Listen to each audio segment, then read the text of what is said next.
Aloha, my name is Myles Ayakawa. Thank you so much for allowing us to apply for the RSLA program. I'd like to take some time to answer the three interview questions.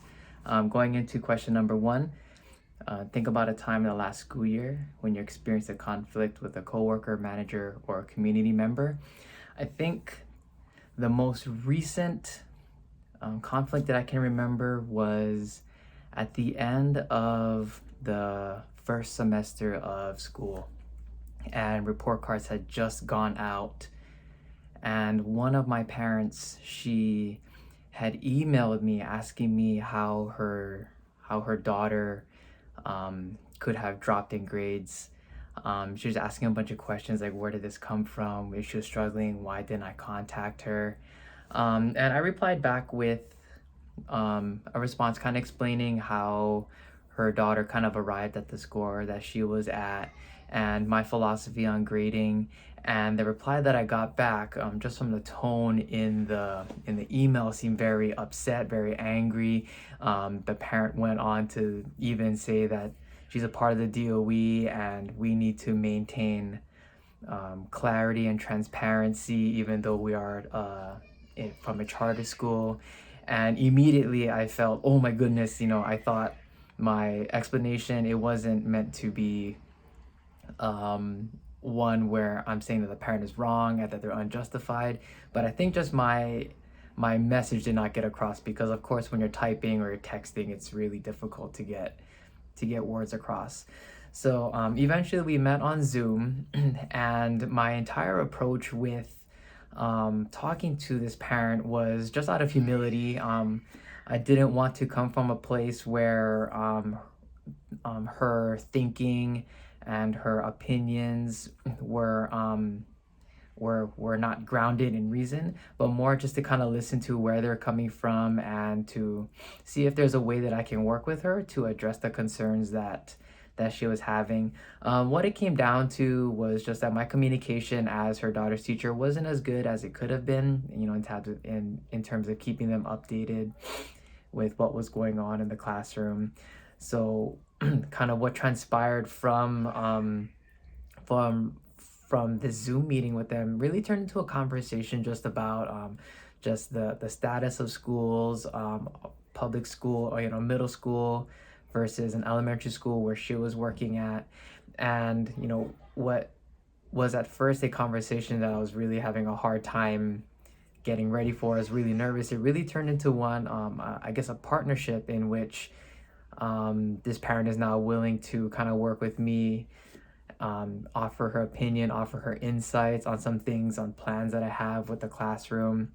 And since then, I want to say that, just things that I want to try in the classroom, I've gained somebody on my team now to kind of run ideas by, to get a second opinion on. And especially from the parent point of view, where us as a teacher, we might lose sight of that sometimes, since we only really are so hyper focused on the context of our classroom that we sometimes forget that there's another element to it. There's the parent, the community element outside of it, where their opinion or how they receive, I guess, our intent might be viewed. So it's a really interesting experience, one that I thought would be handled with a simple email, kind of turned out to be more of gaining a partner on my team in this journey, with not just her daughter in my class, but with with all the students that's in my class. Question number two, where are you in your development as an anti-racist leader? And what would it mean to you to be a member of a diverse, brave learning community? I think, within recent years, and especially from 2020, when the Black Lives Matter movement was, I guess, at its peak, and when it was all over media where everybody was talking about it, I think it kind of shed light on just a lot of, not the loud in-your-face practices that are carried out by people, but maybe even just the hidden, everyday, subliminal things that we're not even aware of. So when we're talking about an anti-racist leader, I think, me personally, um, I in terms of racism, just me myself as a person, I don't see people by the color of the skin, where they're from, their beliefs, their sexual identity, just who they identify as. For me, they're a person first. Who they are is what I see, not necessarily where they're from or their background. But I think, with everything that's been happening within the recent years, I think I'm just more cognizant of the things or the beliefs that I grew up knowing, and how that might be marginalizing or impacting people without me even knowing it. And I think that's a really scary thing for us to, not just as teachers, but as people, to walk around the community, is that, just because we're brought up a certain way, or we're led to believe something, doesn't automatically necessarily mean that it's right, or that it's not racist, or that it is racist.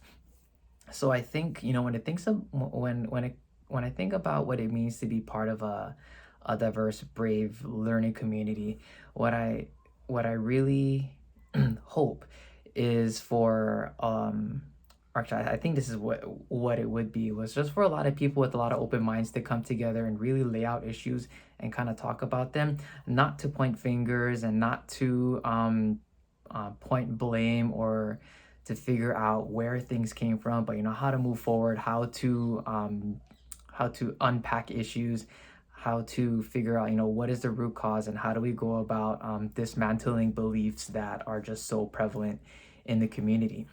And especially with our students as well, because right now I'm working with seventh graders, 13, 14 years old, and a lot of what they bring to the room, a lot of it has to do with, I guess, what they're exposed to at home, but also what they see in social media, or what they hear amongst with their friends. And is, how do you gather all of these different point of views, all of these perspectives, and have an honest conversation with them, and a real conversation about where are all these things coming from, and not to call them out as being racist, or to being, what's the word? I guess not sensitive, or I guess insensitive to how people are feeling, but I guess to bring awareness to their, I guess, the things that they believe in, and how it might impact the people that they're interacting with. Okay. I guess going into the third question, explain one insight you have gained into your leadership in school education as a result of the challenges your school community has faced throughout the past 2 years. When I'm thinking about the different things that I've experienced within my journey the last 2 years, I had just moved to a new school. This is my first year at Dream House, Eva Beach. I was at another elementary school before, but in a different position as an instructional coach. And I think the biggest challenge that I've seen was how I kind of like to see them as three different legs supporting the same thing, or three pillars. One is the teachers, one is administration, and the other is the community, and that's like your parents, your community assets, community centers. And then how oftentimes the three, while the one thing we have in common is the student in the end, how the three can be so disjointed or so disconnected. And especially with the school and the community as a whole, as a school, we see the child half the time, and they're out in the community the other half. So how can it not be that both are not working together in conjunction to reach the same goal, which is to guide, to nurture this child to be somebody that can be a leader in the community later on. And I guess, how does that relate to leadership? One thing that I noticed was, and it's to no fault of anybody, but at the end of the day, for a lot of people in leadership positions, it really does come down to what is going to make the school look like a school that is flourishing, or one that is successful. And oftentimes it does come down to test scores and grades, when really there's so much more to it. There's like I said, the child is only in school half the time. The other half they're on the community. So what are they doing out there? Who is the person that they truly are? What can they do? Why does a measure of a student's learning have to be only on a test? Why can't it be other things, like sports, what they do with their church, what they do with their family? Some of them, their first responsibility is taking care of the younger siblings, and school is second or third or fourth. So when it comes to leadership, what I appreciate about where I am now is that community piece is brought in at a much higher level than what I've seen before, where organizations are involved with the school, and the school is involved with them, so that every single piece knows what we're about and what our goal is. So when I think about it, when I think about leadership, it's how do you bring all of those pieces together towards the same end, towards that same goal, which is the students in the end.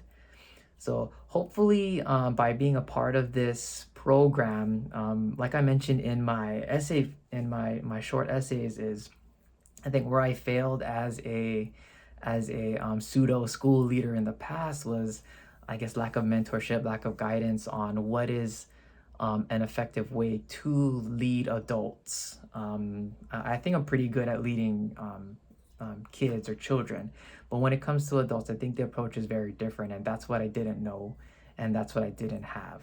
So hopefully, through the RSLA program, I'm able to develop those skills, take what I've learned in the past, and build upon those, so that my next opportunity as a school leader, as a leader of adults, can go a little bit better and more successful than previous. Yeah. Those are my responses to the interview questions. Thank you once again for listening, and thank you for your consideration. Aloha.